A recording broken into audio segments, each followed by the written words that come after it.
and welcome back to the Bridge the Gap podcast. My name is Jennifer WYMAN. I'm an emotional literacy specialist and early years professional with over 27 years experience, and I'm also one of the directors at Bridge the Gap Child Mental Health CIC. Hi guys, I'm NIKKI WEBSTER. I'm a director at Bridge the Gap, a mental health nurse and ACT therapist.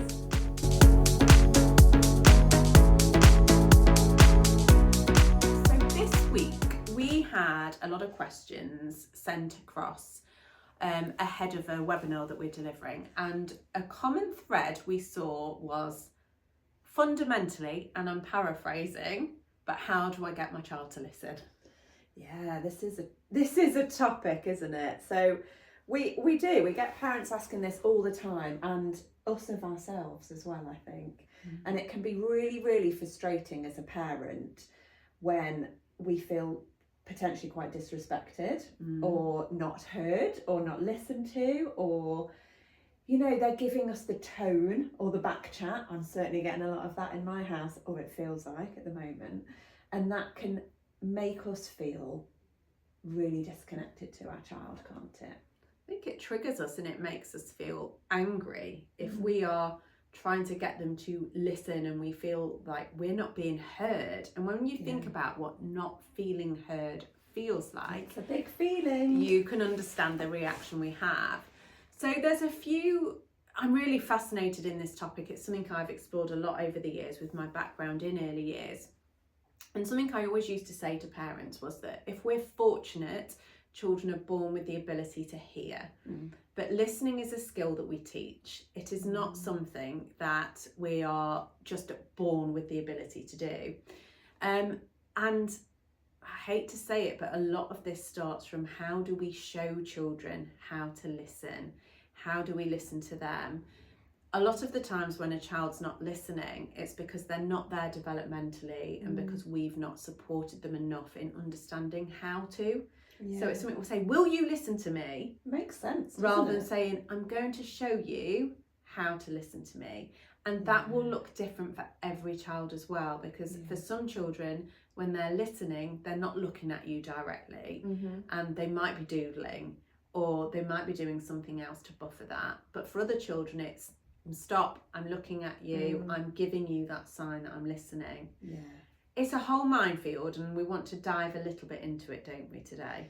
We do, and I think that's a really great rephrase that you've used just there. Repeat what you said. Can you remember what you said about? No, but I'm pleased. It was great. It was about how every child, when they are learning how to listen, is learning from the adults, essentially. And how we listen. How did we learn to listen? Well, we learned because we were being modelled by parents, but also school, and this is something I wanted to bring into it. Can I stop you there? Because isn't it interesting? I think I've only learnt to really listen as an adult. It's a universal parenting challenge, that's the thing, isn't it? It affects every single one of us, and they are not being defiant when they're not listening to us. And I think that's a really important thing to remember. There's so many reasons why it might feel like a child is not listening, or perhaps they're not listening, but let's unpick a little bit of the why behind that. Yeah, and if they are being defiant, it's like you say, it's the why. Yeah. So let's look at developmental stages then, because this is something that's really important. And in my practice as a professional, one of the key skills I was taught was around allowing processing time for children. So for sort of 3 to 6 year olds, you're looking at between 5 to 10 seconds. Now that might not sound very much, but when you are in the moment and counting, that is quite a bit of time. And how many of us say, I've told you, before the end of that time? So for example, come and put your shoes on. Yeah.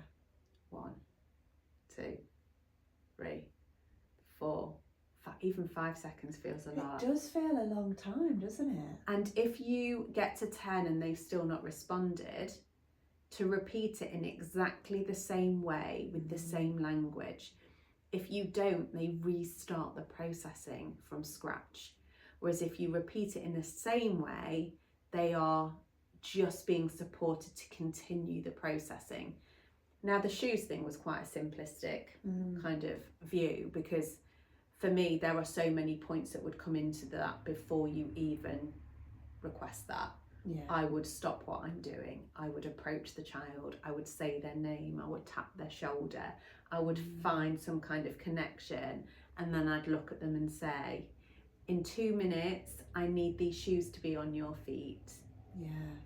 And be very clear with that instruction, rather than shouting it from another room, or which is not easy. That is a really interesting point, because when I'm reflecting, as you were talking about how I'm getting my children to try and listen and action something, I'm often juggling 1,000 other things at the same time. Yeah. Or I'm washing the pots frantically before my mother-in-law arrives to look after my baby, whilst trying to get my eldest out the door, to get her makeup finished, to get her shoes on, to get, you know what it's like. It's chaos, isn't it? We're juggling so much.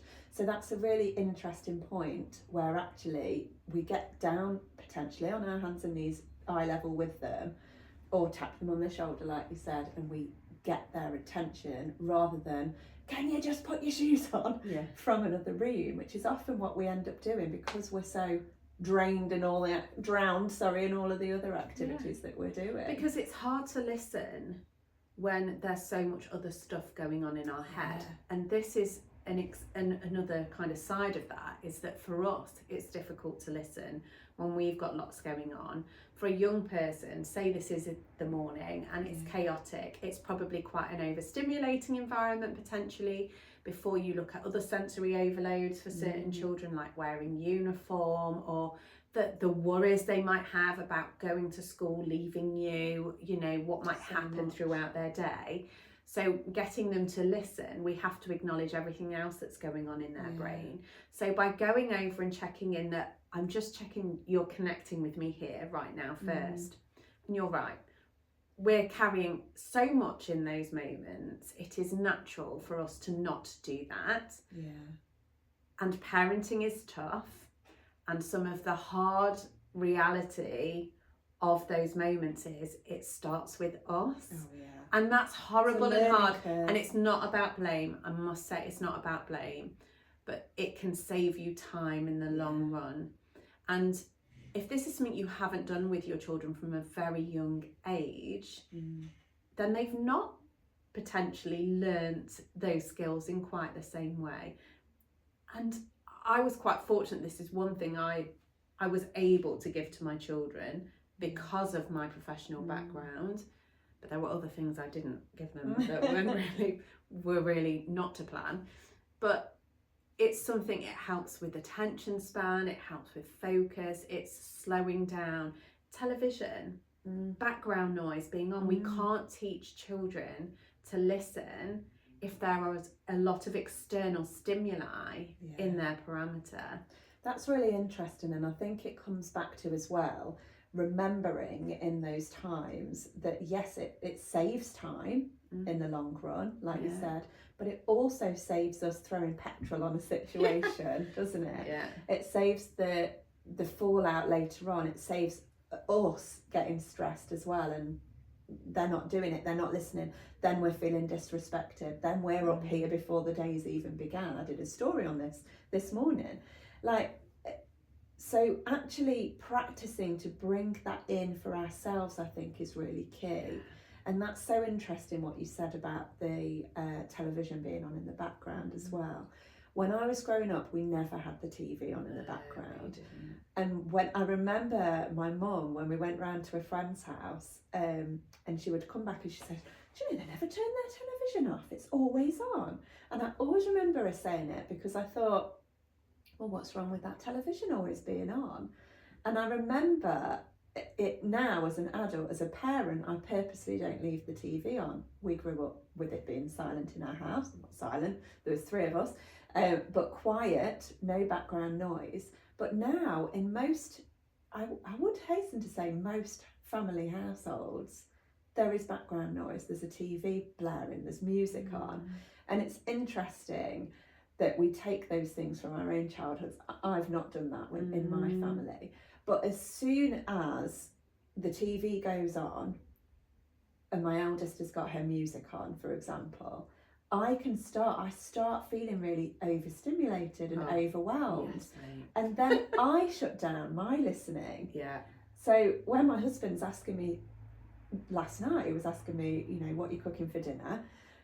Not because I hadn't already started, I had already started the dinner. Isabel was playing her music. Toby had the television going. Joseph was doing his homework, so there was something blaring out from that. And I was just I can't listen to you right now. I get so overstimulated. I feel really overwhelmed and really overstimulated. And you know, especially nowadays as well, often there's 3 different people and 3 different phones watching 3 different lots of content. I can't tolerate that. I can't listen. And the other time I really can't listen is when I'm just overwhelmed. Yes. And I'm coming off the back of a big day at work. I cannot. And I know that's frustrating for the people around me. But first I need time to recharge. So that's another thing to think about, is when are we expecting our children to listen, and bringing things that we really want them to hear and engage with us. Picking your time to have those conversations is key. Yes. Have they had time to decompress? Have they had a particularly challenging day at school where actually they just need time to think about that and process that, rather than absorb different information? Definitely. So there's a few different bits we can look at. Okay, so we talked about 3 to 6, and then you've got that 7 to kind of 10-year bracket. Now, although their processing time is shorter, they are still developing their skill and absorbing information, so be gentle with them. I think us having developmentally realistic expectations of children is really key.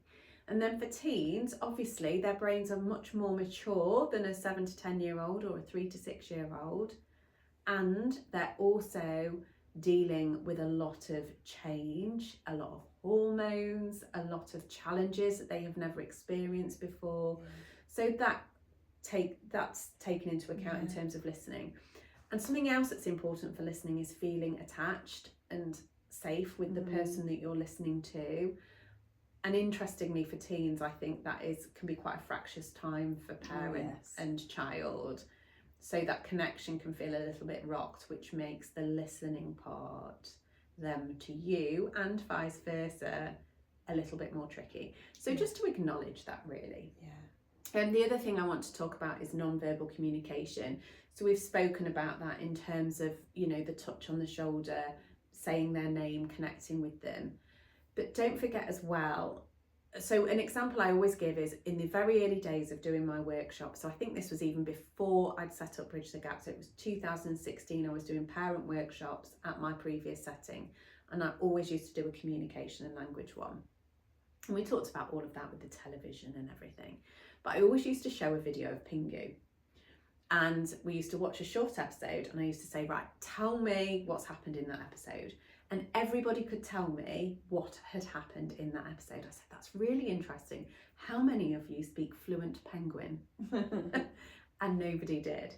But we knew what had happened because of the intonation, the rise and fall, the pitch, the facial expressions that they put in, the context of which they're talking about something.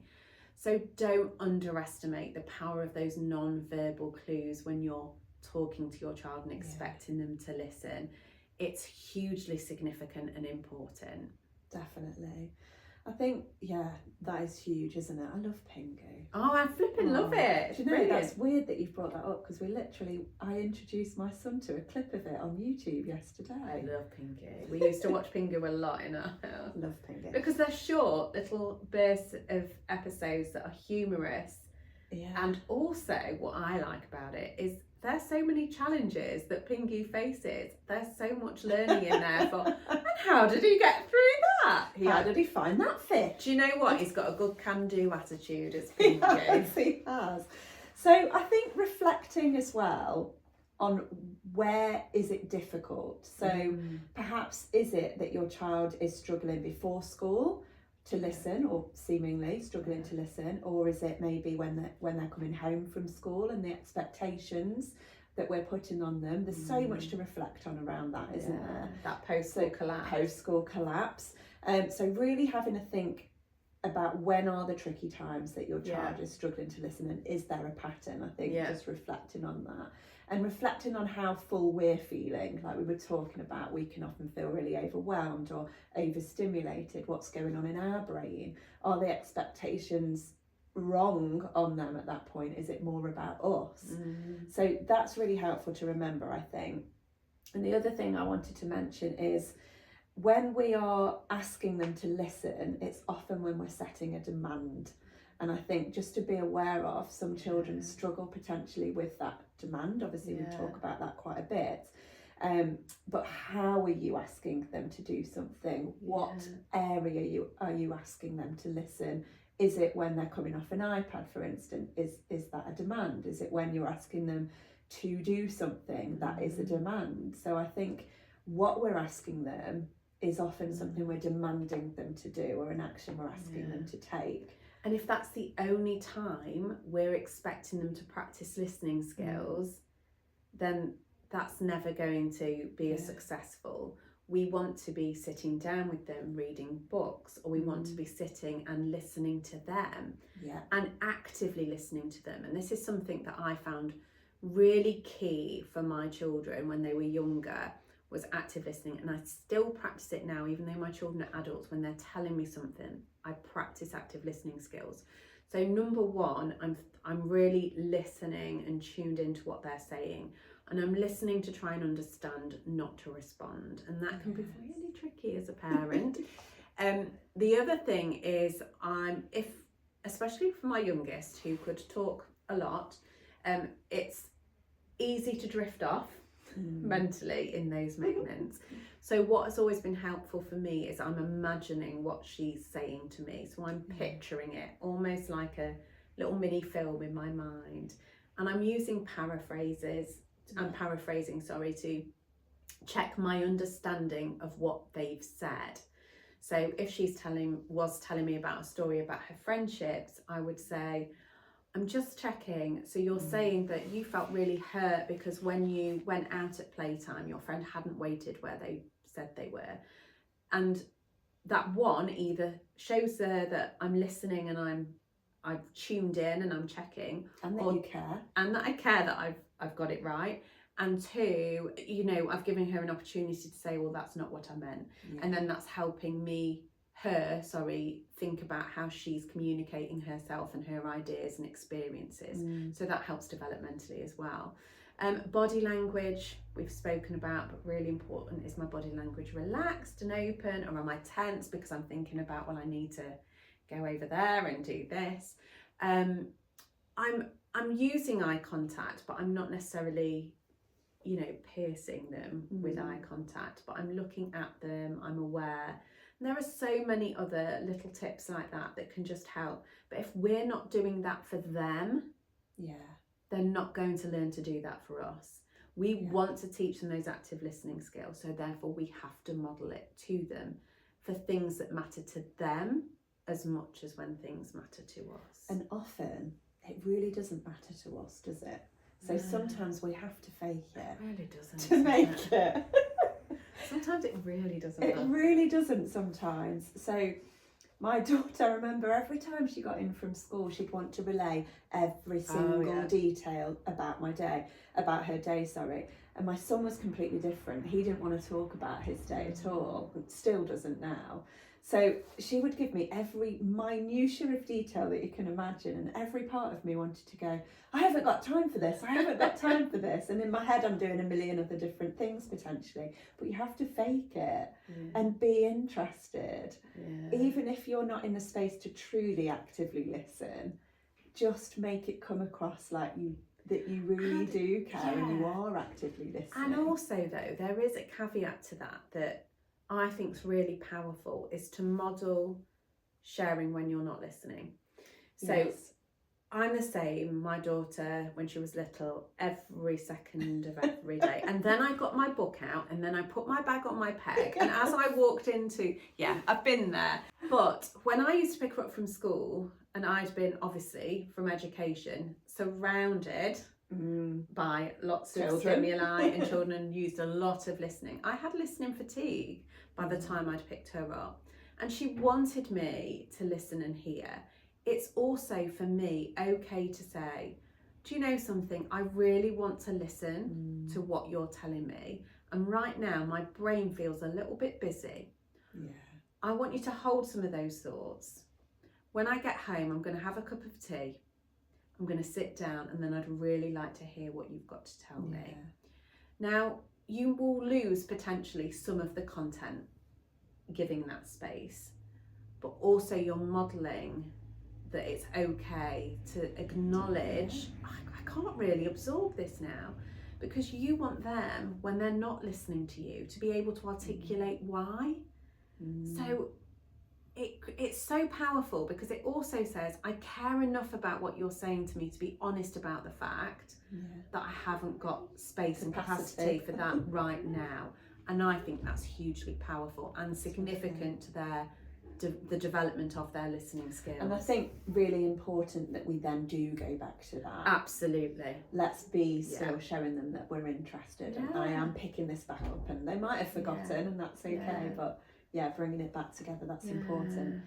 I think a really great example that we've used, and a tip that can be quite hopefully helpful to others, is practicing listening through games as well. So quite often we'll play games around the kitchen table. Yes, I love that. Where it might be, I don't know, a game of cards or something that we're playing, and we're taking each other. We've got a game that we play where we have to, you say 3 things and one of them's a lie. I think it's called Boulder Dash. I used to play that with my nan and granddad. It's so fun. Love it. My nan was brilliant at that. But that is really imperative, good example of teaching listening skills, because you've got to sit and listen and acknowledge your non-verbals to work out when somebody's not telling the truth. And I think that's a really good example. That is a brilliant idea. To practice. Play. It comes down to play. You know, in early years, one of the best games I used to love, you used to have sound lotto. So you'd have a card with all different pictures on, and there was a cassette, that's how old I am, and you'd press play, and the children would have to put a counter on what they think the sound. But that is such a great skill as well. And I do think that we're losing some of the natural ways that children develop listening skills, because so much content is visual. That's true, and instant. Which we've talked about in other podcasts. But I think links nicely to this is that our children now are growing up in such a fast-paced, instant world that everything is played just straight away. There's no waiting, is there, and listening out for, and patience really in waiting for that to come. Definitely. Even so, we used to do a lot when I walked my children to school, to primary school, and I was still doing that when they were a bit younger. We used to like stand and listen to like the birds singing, or practice a bit of mindfulness really, and grounding. So actually taking in, what can you hear? That's a really just another thing that you can just draft into your day, isn't it? And selves, but also understanding our triggers as a parent. Again, we talk about this a lot, but really important, because we know it starts with us. Like when we are starting to feel not listened to, does that make us feel anxious? Does that make us feel cross? So really reflecting on ourselves, it's actually, where does that take us to? Because often this is from our own upbringing as well, and our own stuff that we're bringing to the table. Okay, so let's end by recapping some of these quick tips by age group. So for early years, give one instruction at a time, break it down to manageable steps, get on their level, use visuals, don't forget the power of pointing and showing them what you're talking about, and also you can use visual aids to help in the early years. And also turn off background noise. So for primary school, you're still going to use all of those skills that you've used in early years, but you're also going to acknowledge when they have listened. You're really going to pinpoint that and say, oh, I've noticed you really listened to me there. That's really great listening. Ask them to repeat back to you what they've heard. So what have I asked you to do? That's such a powerful tip. You know, once they've they've said that back, you know they've heard you. Whereas if they just say, yeah, I've listened, you don't actually know whether they've heard you or not. Predictable routines really help, and think about listening fatigue. So the more predictability you put into routines, the more they know what to expect in those moments, and that's going to help with listening. So for teens, timing is everything. Avoid it when they're emotionally overloaded. Be aware of where they're at. Permission, asking them, is it okay if I speak to you now about this, or is later better? And finally, lecturing, avoid it. Use curious language instead. If they feel that you're going in there to lecture them about something, they are going to switch off before you've even started. And shut down. Yeah, and then absolutely. you're on the back foot. Definitely. So some statements we could perhaps use then at that point, particularly thinking about our teens, but equally suitable for your younger age groups as well. I can see you're really focused on your homework. I'll just give you a minute. When you're ready to listen, come and find me. Yeah. Or when I'm finished talking, I'll just check in that you've heard me. Is that okay? I love that. That's really nice, because actually it's giving that autonomy back to them, isn't it? And empowering them to actually really listen at that point and check in with us. Yeah. I like that. Comes back to the fact that we need to check that they have listened, not assume because we've said it, they've heard. Yeah, that's so true, isn't it? Well, I've said it, so you must have heard it. Yeah. And like we've said all the way through this is tricky. Yeah. Parenting is overwhelming. Check in with yourself, and when we are expecting them to listen, how full is our plate at that point? I think that's key, isn't it? I hate to say it, and I feel like it can sound like such a privileged position that you're saying this from, but your well-being really does matter. I know we end most of our podcasts on this, but it's because it's so vital. I know, and it's important to acknowledge that so many parents are juggling so much. There's children with additional needs. Some parents are doing this on their own without a support network. So we understand that, and it can come across in that, well, you matter too, that matters. And if you can find a way to put something in for yourself, it's going to benefit your child. It is not selfish. Even a lot. Just little and I've moments. done a story on this morning. Take a breath, have a cup of tea, take a moment before you get out the car and do the next thing. It's just roll back your shoulders, loosen your jaw. It's all of that, isn't it? And when we're not used to doing that for ourselves, and we're bottom of the pack, which we are as parents, and I think especially as women, dare I say, bottom of the pack, we're taking everything else on, aren't we, before? It can feel so much, and it feels like another chore, but it's not. It's so vital to be able to do that other stuff for our children. It's so hard, isn't it? And it doesn't last forever. It doesn't. I'm through that. My kids are adults now. Yeah, and it's, you look back and they say, don't they, the days are long but the years are fast, and that's so true. And parenting was never meant to be easy, but parenting in this modern world makes it harder. It does. So everybody is feeling this. It's not just you. And whatever you're consuming on social media, let me tell you, it is not reality. It's smoke and mirrors. There's stuff going on behind those people's doors that you are not able to consume because they're not sharing it. But I'm telling you now, they have hard moments, and you're not the only one. Okay, so the bottom line is, the more we practice listening to our children, the more they will learn to be able to listen to us. Absolutely. It's relational, isn't it? It's not about disobedience or obedience. It's connecting with them and practicing those listening skills. Yeah. Great chat. Really Interesting good. Topic, isn't it? No really wonder we is. had so many questions about it. I hope it's been helpful, and we will see you on the next episode.